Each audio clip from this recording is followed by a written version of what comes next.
नमस्ते हमारे प्रिय भैया बहनी लोग। ये भोजपुरी कार्यक्रम जिंदगी के राह में हमरा और लोग का स्वागत करतानी। हमने के आशा ना पूरा विश्वास भाग कि रउआ लोग कुशल मंगल से बानी और परमेश्वर के संगति में फलत फुलत बानी जा। तो आई पिछल का अध्ययन पर एक बार फिर से रोशनी डालल जाओ।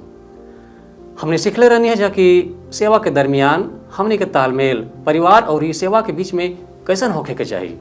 आ एगो न्योताहारी के भोज में बुलौला के बारे में भी सीखले रहनी है जा। का रउआ परमेश्वर के राज में दाखिल हो चाहतानी तो उनका न्योता के स्वीकार करी। हमारे प्रिय मित्र भाई और बहन लोग, आज के अध्ययन हमने लूका की किताब होकर 15वां अध्याय के 11वें पद से लेके 32 पद पर कैल जाई। तो आई हमने आज के अध्ययन शुरू करी जा और प्रभु के दास से विस्तार रूप से वचन सुनी जा। मित्र भाई बहन, आज हमने का लूका रचित सुसमाचार 15 अध्याय की 14 पद से लेके 32 पद तक का अध्ययन कइल जाई। लूका 15 अध्याय का 14 पद में लिखल बा, ऊ आपन सगरी धन दौलत खर्चा कर दिलस जौन ओकरी लगे रहे। तब ओ देश में बड़ अकाल पड़ गई और ऊ इतना कंगाल हो गई कि ओकरी लगे कुछ खाए के ना रहे। खाली उड़ाऊ कही ना ई बुरा स्थिति रहे, बल्कि सबका यह हाल रहे। बल्कि ऊ देश एगो खराब स्थिति में बा। ओ देश में जहाँ ऊ सोचत रहे कि हरियाली बा, अब ऊ सूख गइल बा और ओ देश में अकाल पड़ गइल बा और ओके नइखे बुझात कि ऊ का करे। सच्चाई ई बा कि ऊ अपनी घरे जाए, लेकिन ऊ जाए से डरात रहे। ओके डराए के ना चाहिए, मगर ऊ अपनी घर जाए से डरात रहे। अब ऊ भारी मुश्किल में बा। आर्थिक तंगी की वजह से ऐसन काम करे जाता जौन कब्बो यहूदी कबहू ना करी है। उड़ाऊ पुत्र घोर तंगी में रहे, ओके कौनो काम ना मिलत रहे। ठोकर खात खात ऊ देखलस कि ओकर कौनो आदमी सहायता निखन करत और ना ही कोनो ओकर दोस्त बना। आखिर ऊ शहर से बहरी एगो आदमी के लगे गई जौन की सुअर पालत रहे। ऊ जाके ओसे कहलस, हमरा के काम चाहिए। वो आदमी बोलस, तू जाना तड़ा कि हमनी का देश कौना कठिनाई का सामना करता। हमनी लगे सुअर चरावे के काम बा, मगर हम तोहरा के कोनो पगार ना दे सकब और तोहरा के ओही से अपन पेट भरे के पड़ी जवन सुअरिया खालिन सा। ओकर स्थिति इतना खराब रहे। फरीसी और आम जनता दुनहु हर एगो इसराइली जे ओ दिन ओके सुनत रहले अपन मुंह बिचकावत रहले, काहे कि कोनो यहूदी इतना अधिक नीचे ना गिर सकत रहे। मूसा की व्यवस्था के अनुसार सुअर यहूदियन खातिर एगो अशुद्ध जानवर हवे। सही मानी तो उड़ाऊ पुत्र के साथे ठीके भइल। मित्र भाई बहन, केहू कहत रहे कि ई एगो पापी है और उद्धार पावे जाता। ना, ई ऊ बात ना है जवन कहल जाता। हम बहुते सावधानी से कहे चाहतनी कि जब ई उड़ाऊ पुत्र अपनी बाबू के साथे घर में रहे और निमन संगति रहे, ऊ अपनी बाबू का बेटा रहे, एमे कोनो सवाल नहीं खे। और जब ऊ उड़ाऊ पुत्र दूर देश में आपन पैसा बर्बाद कर दिलस, तब ऊ बाबू का अपनी बेटा ही रहे, एमे कोनो दुविधा नहीं खे। जब ऊ घोर संकट में रहे, तब ऊ सुअरन के बीच में रहे। अगर तनी दूर से ओके देखी तो सुअरियन से तनिको अलग ना बुझात रहे, मगर तब वो सुअर ओकर बेटा ना रहने सा। एक कहानी में प्रभु यीशु मसीह कहतने कि एमे कोनो संदेह ना रहे कि ऊ ओकर बेटा रहे। कुछ लोग कहले कि ई तो सुसमाचार ना है। जी हाँ मित्र भाई बहन, ई सुसमाचार ना है। हम एक ऐसा एक खातिर मानतनी कि कुछ साल पहले दक्षिण ओक्लाहोमा शहर में एगो प्रचारक ए दृष्टांत से सुसमाचार सुनावत रहे। ऊ एगो छोट काठी का आदमी रहे और ई पेड़ के नीचे झोपड़ी में सुसमाचार सुनावत रहे। उनकरी प्रचार में हमनी के बहुते मजा आवत रहे, काहे कि ऊ मंच की बराबरी कूद सकत रहे। ऊ थोड़की देर हमारी सोझा ठाड़ रहे और तुरंते कूद के मंच पर चढ़ गए। हमनी का रियाज करत नहीं जा कि ओकरी नियर कूदी जा। हम आपके बतावत तनी कि एक रात ऊ उड़ाऊ पुत्र के बारे में प्रचार कैलस और वही रात हम प्रभु यीशु मसीह के अपन उद्धारकर्ता के रूप में ग्रहण कर लेनी। एमे हमरा के जिन बताई कि ओमे सुसमाचार बा कि ना। लेकिन मित्र भाई बहन देखें, ई दृष्टांत सबसे पहले का कहता, कौनागा एगो पापी बचता, एकरी बारे में ई दृष्टांत नहीं खे। ई दृष्टांत ओ बाप का हृदय प्रकट करता जौन की खाली पापी के बचावेला, बल्कि ओ बेटा के भी फिर से ग्रहण करेला जौन की पापी है। लूका रचित सुसमाचार 15 अध्याय की 15 से 16 पद में लिखल बा, तब ऊ ओ देश के नागरिक के यहाँ काम करे गईल और आदमी ओकरा के अपनी खेत में सुअर चरावे खातिर भेजलन। जेवन छिमी सुअर खात रहली सा, उहे छिमी पेट भर खाए खातिर तरसत रहलन, बाकी केहू ओकरा के खाए के कुछ ना देत रहे। हो सकेला आप सोचत हो कब कि हम बढ़ा चढ़ा के बोलतानी, जब हम कहनी कि ओकरी बढ़िया समय के दोस्त मित्र ओकर मदद ना करे चाहत रहले। हमनी के प्रभु यीशु मसीह साफ कहेले ओके केहू कुछ ना देत रहे। आज कुछ मसीह ऐसन काहे सोचेले कि संसार का लोग उनका बढ़िया मित्र हमें, जबकि ऊ उनका के पाप की ओर ले जाले और परमेश्वर से दूर कर देले।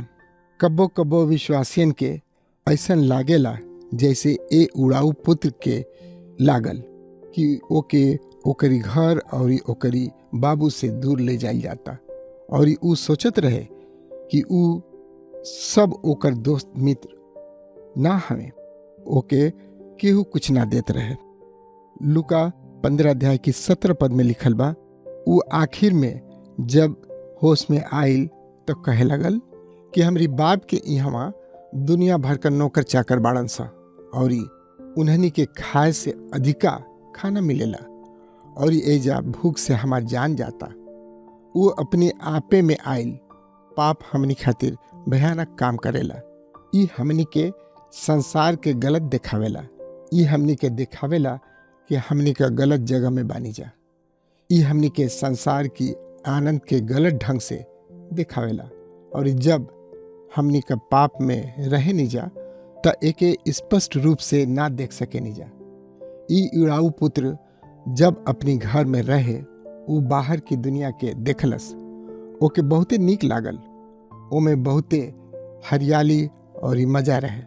मगर अब वो अपनी आपे में आइल और सबसे पहले वो जवन कोयले रहे ओके सोचलस। वो अपनी बुद्धि का इस्तेमाल कैलस। वो कहलस, हम अपनी बाबू का बेटा हैं, हम दू देश में बानी, हम एजू सुअरिन के साथे उनकी झोपड़ी में बानी, हमारी बाबू के घर में नौकर हमरा से बढ़िया स्थिति में बाने और हम अपनी बाबू का बेटा हमी। जब वो ए तरह सोचे लागल तो ओकरी समझ में आवे लगल और ई उड़ाऊ पुत्र एगो बुद्धिमान की नियर काम करे लागल। लूका रचित सुसमाचार 15 अध्याय की 18 और 19 पद में लिखल बा, अब हम उठ के अपनी बाबू के लगे जाइब और उनकरा से कहब, हे बाबूजी, हम परमेश्वर की विरोध में और आपके विरोध में पाप कैले बानी।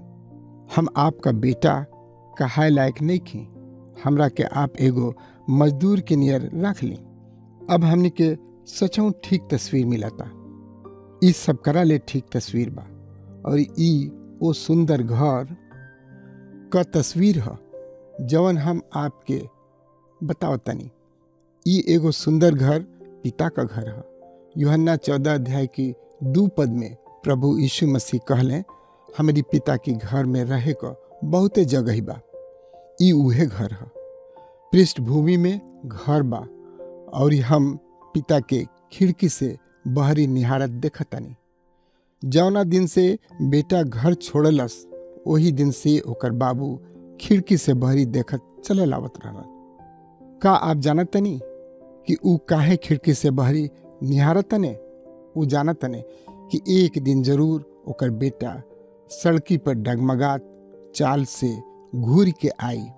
केहू पूछे लगल, का आप विश्वास करेनी कि जब आप एक बेर उद्धार पा गईनी तो ऊ हमेशा खातिर उद्धार मिल गई है? हाँ। केहू पूछेला, का आप माने नहीं कि एगो मसीही पाप में गिर सकेला? हाँ, गिर सकेला। का एगो मसीही पाप में रह सकेला? ना। काहे कि पिता घर में से देखतने और ही कहतने, हमार सगरी बेटा घरे आवतने, हमार लड़का सब सुअर का बड़ा पसंद ना करेने। काहे कि उनके भीतर सुअर का स्वभाव नहीं खे, उनका भीतर बेटा का स्वभाव बा, उनका में हमार स्वभाव बा। और ऊ पिता के घर के छोड़ के कतहूँ खुश ना रही हैं। संसार में मात्र एक जगह बा जहाँ ऊ खुश रही हैं, ऊ है पिता का घर। और हमरी बेटन में से जे दूर देश में जाला ऊ सुअरिन की बाड़ा में पड़ जाला। ऊ कितनो नीचे गिर जाए, कितनो गंदा हो जाए, ऊ हमार बेटा है। एक दिन ऊ कही, हम बाबू की घरे जाइब। अब ले कम से कम 6000 बरिस की मानव इतिहास में कोनो मानवीय सुअर नइखे भइल जवन ई कहले होखे, हम उठब और बाबू की घरे जाइब। ना, कब्बो ना कहे कि सुअर की गंदा जगह पसंद होला। ऊ पिता की घरे ना जाए। पिता के घरे खाली उहे जाए जवन की उनका बेटा हवे। और एक दिन बेटा कही है, हम उठब और बाबू की घरे जाइब। मित्र भाई बहन, अब बेटा अपने घरे जाए के शुरू करता। हो सकेला आप सोचत होखी कि हम बढ़ा चढ़ा के बताओ तनी। जब हम कहनी कि पिता खिड़की से रोज देखत रहने, अगर कुछ ऐसा ने करत रहने, मगर अब ऊ ओके आवत देखतने, ऊ तरस से भर गए ने। उनके नौकर से ऊ कहने, जाके फेर से आधा दर्जन सोटा काट के ले आवा, हम ओकरा के मार के खूने खून कर देब। का बाइबल यही तरह से बतावेला? ना, हमरो कहना है और यह बाइबल में यही तरह होके के चाहिए। मूसा की व्यवस्था के अनुसार आज्ञा ना माने वाला बेटा के लोगन की सोझा ले आके पत्थरवाह करे का व्यवस्था रहे। ए पिता के ई कहे का पूरा अधिकार रहे, ई लइका हमार नाम, हमार धन और हमार जीविका लेके सगरी बर्बाद कर देलस। ई हमारी नाम के लज्जित कर देलस। हम ओकरी देह के कोड़ा से मार मार के खूने खून कर देब। ओके ऐसन करे का अधिकार रहे, मगर ई पिता कुछ अनोखा काम कैले।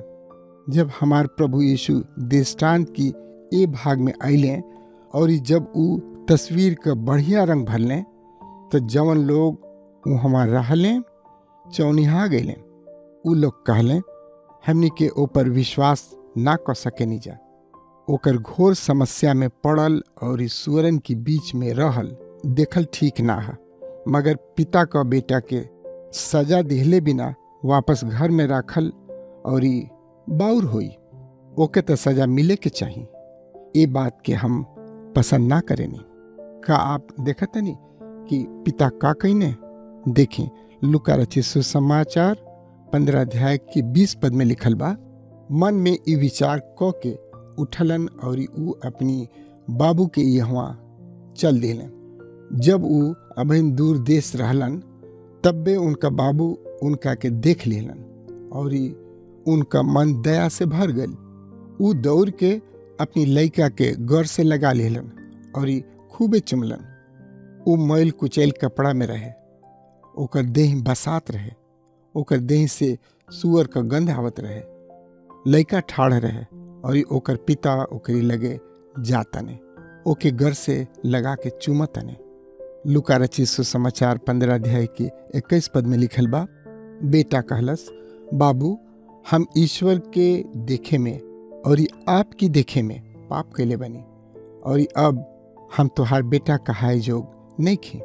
देखी उ बोले खातिर कुछ याद रखले रहे, जवन उ दूर देश में योजना बनौले रहे, उहे अब उ बोलता। हम सोचतनी कि उ रास्ता भर वही बात के दोहरावत होकी कि बाबू हम तोहरी और सड़क के विरोध में पाप कैले बनी, और हम तोहार बेटा कहावे जोग नहीं खी।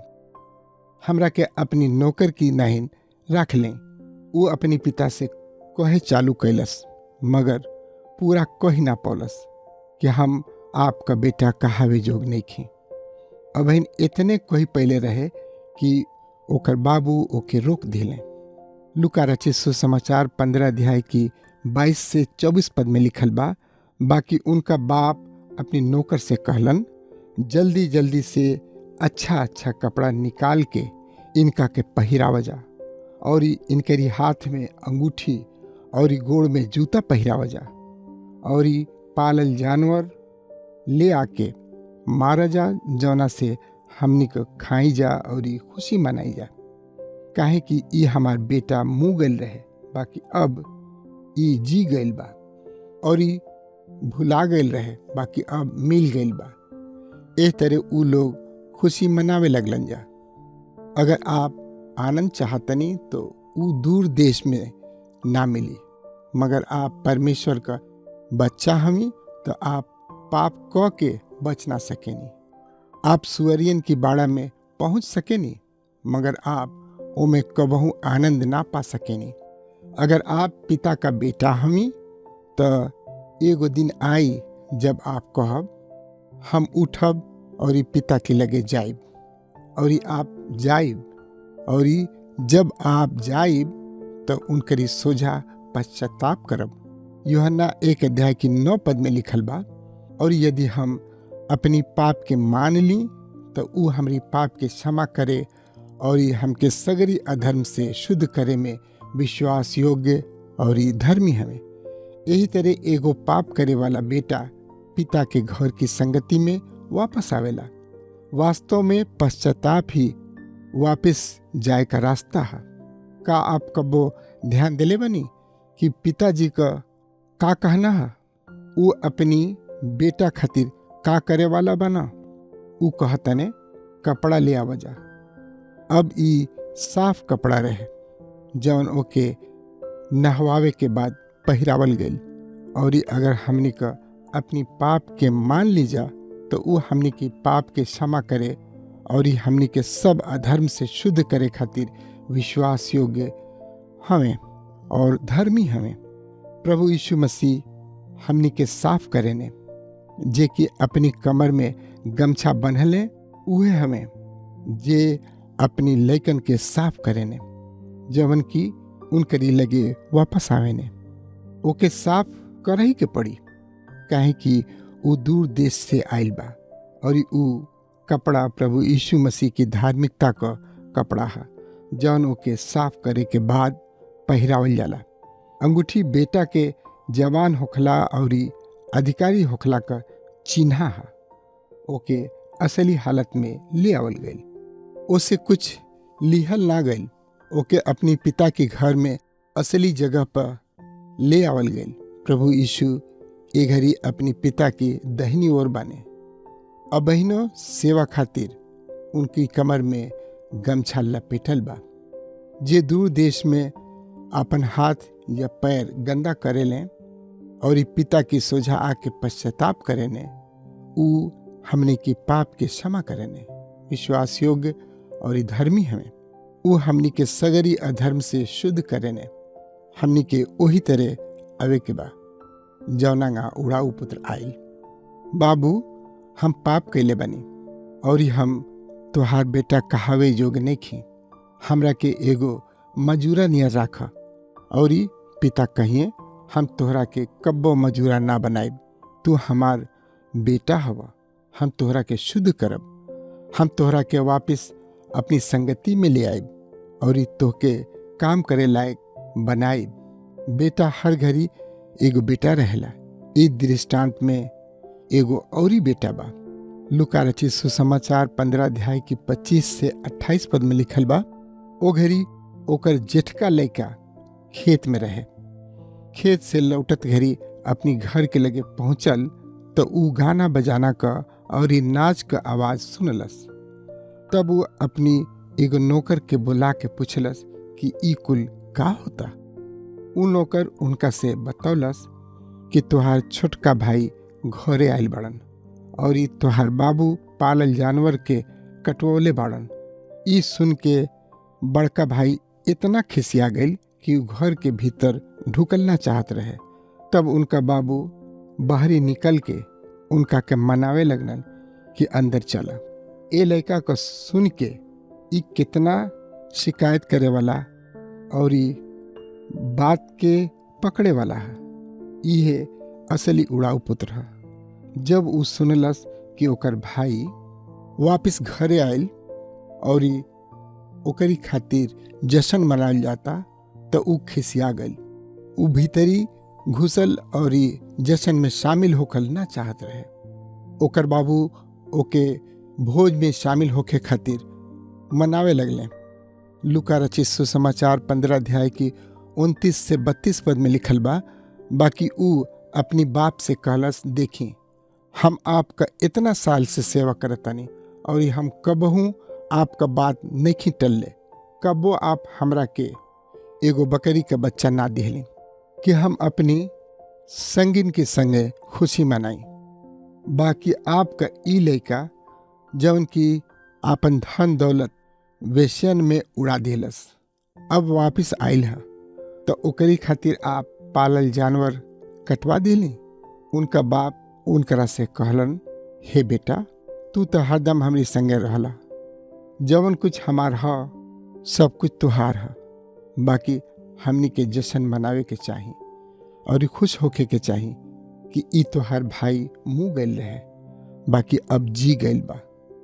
बहुते मसीही बने जे दूर देश में ना रहेले, ऊ परमेश्वर खातिर जिए का कोशिश करेले, मगर ऊ सफल नहीं खे। काहे?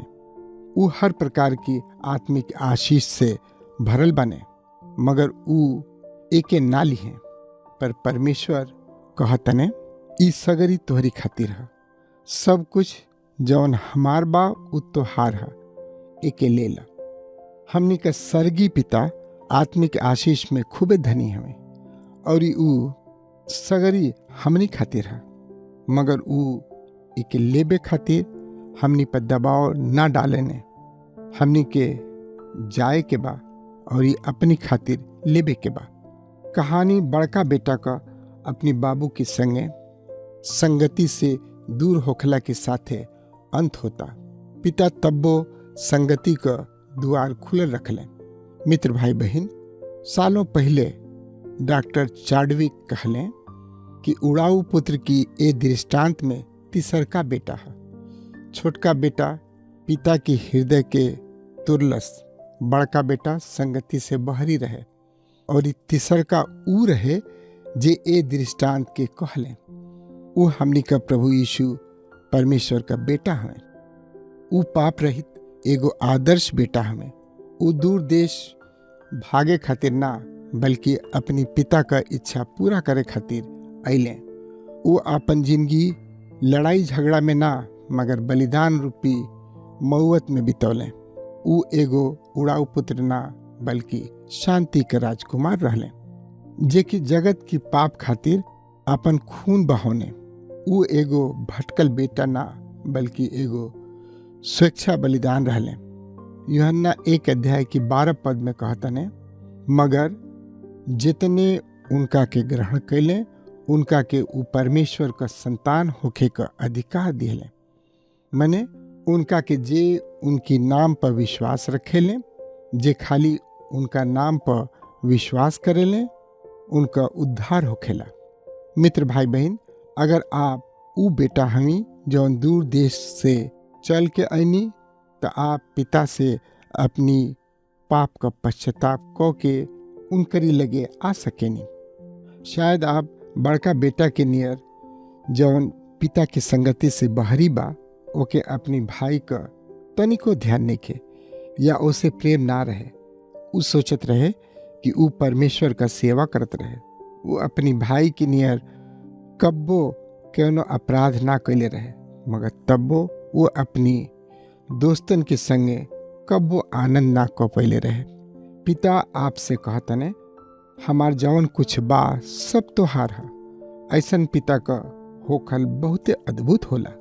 मित्र भाई बहन, अगर आप प्रभु यीशु के अपन उद्धारकर्ता के रूप में स्वीकार नहीं कैले तो आप पिता का पुत्र ना हैं। आप खाली प्रभु यीशु मसीह पर विश्वास और उनकरा पर भरोसा करे के द्वारा उनका बेटा बन सकेनी, जवन की आपकी पाप खातिर मुएले।